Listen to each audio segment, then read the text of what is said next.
why both savers and spenders are losing out.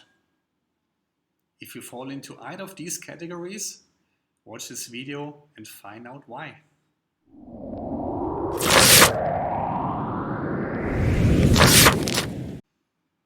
This originally comes from one of my mentors, Robert Kiyosaki, who said, savers are losers. And I didn't want to insult you, so I didn't say you're a loser. I'm just saying you're losing out, because you are. Well, let's start with the spenders first. That's pretty obvious, right? If you have a certain amount of money from your salary or your business, you buy this, you buy something else, and you buy a new gadget, and you go shopping, and you, oops, nothing left at the end of the month. Pretty obvious you're losing out, because you might run into financial difficulties tomorrow. A bill comes and you can't pay it.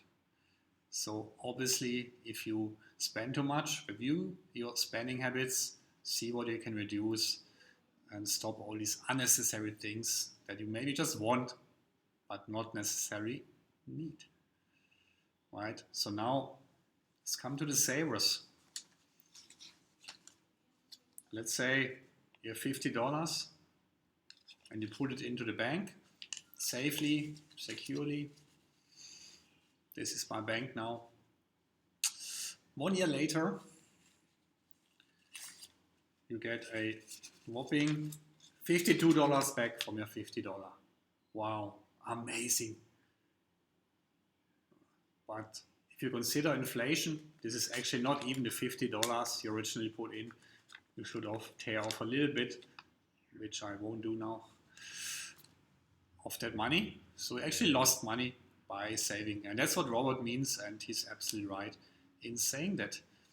And actually, from my personal experience, which I also teach in my course in the wealth cycle, sometimes the middle class people are actually poorer than the poor. Why is that so? If you look at this graph here, the poor people get a small income, whatever it's from a small salary or from social benefits or whatever it might come from, doesn't really matter. And they usually spend it, all of it, by the end of the month or week. And it's gone. So how much do they have? Nothing, zero.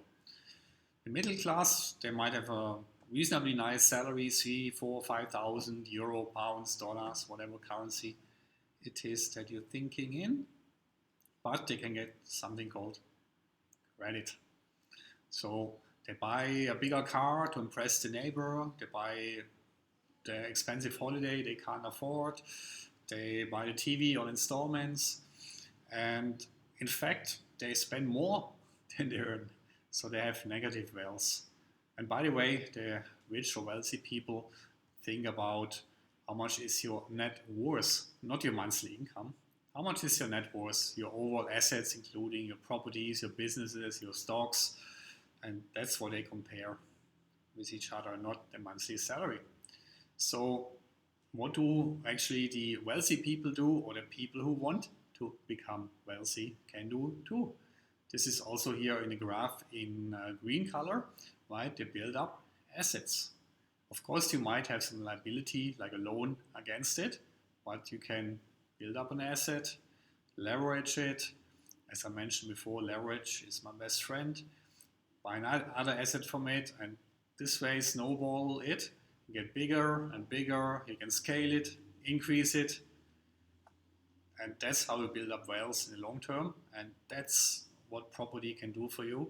Conservatively, 80% of the wealthy people have in one form or the other, there's many different ways to do it, but in one way or the other, become wealthy through property. Or take even a company like McDonald's. You think they sell burgers? No. The franchisee sells the burgers. McDonald's is a real estate company. They make a lot of money on the properties they own in strategic locations at a busy street corner in a big city. And the franchisee has to grill the burgers.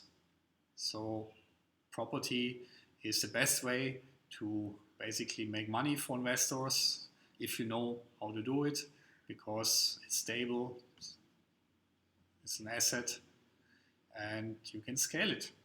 So make sure you like and share my video, subscribe to my channel, and in my next video I'm gonna talk about the best way to legally reduce taxes for your property purchase. So make sure you watch it, it's an important topic. I'll see you then.